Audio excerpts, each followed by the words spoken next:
अर्जुन जी में और धनुर्धरों में बड़ा अंतर क्यों पाया गया? जैसे दुर्योधन, दुशासन आदि, इनकी भोग प्रधान वृत्ति थी और अर्जुन की योग प्रधान वृत्ति थी। द्रोणाचार्य जी ने देखा तब सबसे कहा कभी अर्जुन के भोजन के समय अंधेरा नहीं होने देना। तो किसी ने इस रहस्य को नहीं समझा। अचानक एक दिन दीपक बुझ गया और अर्जुन का ऐसे कवल गया।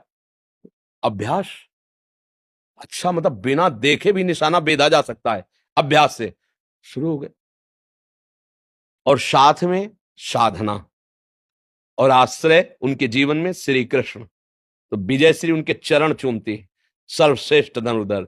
और साधना भौतिक ऐसी कि एक चिड़िया टांगी गई परीक्षा के लिए, युधिष्ठिर जी को दिया गया, बोले चिड़िया की गर्दन उतारनी है। अब तुमको क्या दिखाई दे रहा है?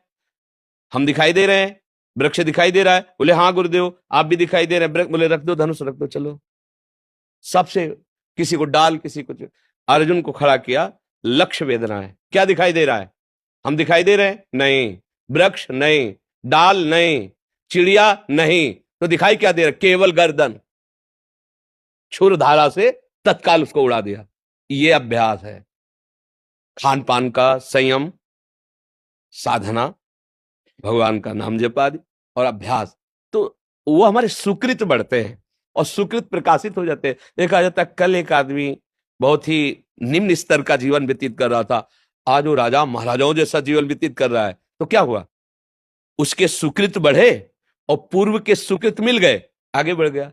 बोले बने तो थे कुछ दिन के लिए बने थे, फिर तो उसके सुकृत उठे, पापों ने परास्त कर दिया, फिर वही आगे। सारा खेल सुकृत और दुष्कृत का है और इन दोनों पर जो शासन कर सकता है वो भजन है, सुमिरन है। इस पर कोई ध्यान नहीं दे रहा। हमारे पास कवच भी भजन बनता है और बाण भी बनता है। तुम्हारी आने वाली विपत्ति, आने वाले शत्रु स्वरूप पाप कर्म को वो नष्ट करता है और कवच की तरह सुरक्षा करता है। नाम जैसा अंगरक्षक कोई त्रिभुवन में नहीं। अगर तुम्हारी जिह्वा पे नाम, प्रहलाद जी से यही पूछा उनके मित्रों ने, तुम्हें आग में जलाया जाता है, तुम्हारे ऊपर सांप छोड़े जाते हैं, विष पिलाया, तुम्हें कुछ होता क्यों नहीं? तो यही कहते हैं कि मेरी जिह्वा पे हर समय हरि हरि हरि ऐसा नाम चलता है, तो मैं देखता हूं मैं हरि की गोद में हूं। भगवान का बल लिए बिना इस संसार में विजय अधूरी है, विजय होने पर भी वो अधूरी है। इसलिए प्रार्थना है कि आप गुरुवाणी पढ़िए, गुरुवाणी सुनिए और नाम जप कीजिए, तो आप देखेंगे कि आपको बल तो मिले ना।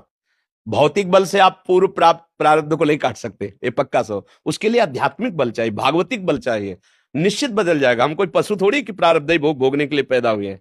नहीं, हम नवीन प्रारब्ध की रचना करेंगे। भजन बल से, गुरुजनों के बल से हम नवीन प्रारब्ध रचना